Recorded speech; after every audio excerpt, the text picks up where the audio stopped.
এরা বলে ইসলামের রাজনীতি করে, অথচ নবীর স্ত্রী নিজে যেখানে একজন কর্মজীবী মহিলা ছিলেন, সেখানে কেমন করে একটি রাজনৈতিক দলের নেতা এবং কেমন করে সেই রাজনৈতিক দলটি তাবৎ বাংলাদেশের নারী সমাজকে এমন একটি কলঙ্কিত শব্দ জর্জরিত করল। সকল জায়গায় নারীদের একটি শক্তিশালী অবস্থান আছে এবং আমরা কোনোভাবেই অস্বীকার করতে পারবো না। এই নারীদেরকে ঘরে বন্দি করে রেখে কোনোভাবেই আমরা বাংলাদেশকে সামনে যেতে পারবো, এটি আমরা কখনোই মনে করি না। সেই ৮৬ সাল ৭১ সাল ইতিহাস যদি থেকে আমরা সব সময় যারা দেশ থেকে পালিয়ে গেছে তাদের সাথে সব সময় এপাশ নালে ওপাশ, মুদ্রার এপেট নালে ওপিঠ হিসেবেই তারা ছিল। কাজে তাদের কাছ থেকে দেশের মানুষ ভালো কোনো কিছু আশা করতে পারে না।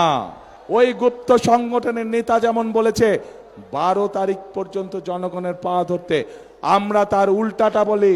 আমি আমার নেতাদেরকে, আমি আমার কর্মীদেরকে বলি ১২ তারিখ থেকে না, আপনারা ১৩ তারিখ থেকেও আগামী ৫ বছর জনগণের পা ধরে থাকবেন। কারণ আমরা দেখেছি জনগণের শক্তি যার পিছনে না থাকে, জনগণের সমর্থন যার পিছনে না থাকে, তার পরিণতি কি হতে পারে ৫ তারিখ ৫ই আগস্ট আমরা সমগ্র দেশবাসী প্রত্যক্ষ করেছে।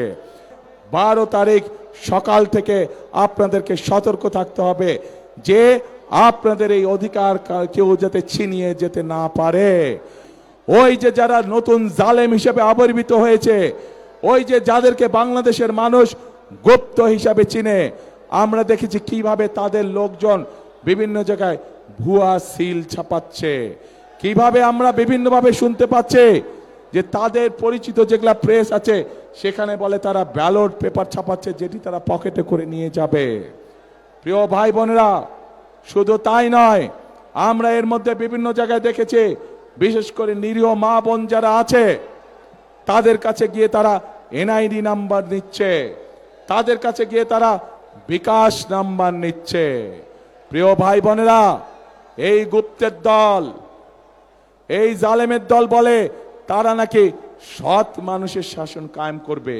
আরে ভাই, নির্বাচনের আগেই তো আপনারা জাল ব্যালট পেপার ছাপাচ্ছেন।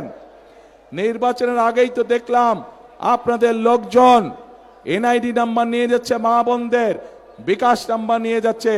প্রথমেই তো আপনারা অনৈতিক কাজ শুরু করছেন, অনৈতিক কাজ দিয়ে আপনারা মানুষের ভোটকে প্রভাবিত করতে যাচ্ছেন। যাদের ভোটের শুরুটাই অনৈতিক কাজ, তারা কি করে সৎ মানুষের শাসন দিতে পারে? মা বোনদেরকে অপমান করার পরে তারা বলছে যে তারা এটা করে নাই, তাদের আইডি বলে হ্যাক হয়ে গিয়েছিল। কিন্তু বিশেষজ্ঞদের কথা অনুযায়ী আইডি কোনো হ্যাক হয় নাই। যখন তারা ধরা পড়ে গিয়েছে, বিভিন্ন রকম মিথ্যে কথা তারা বলা শুরু করেছে।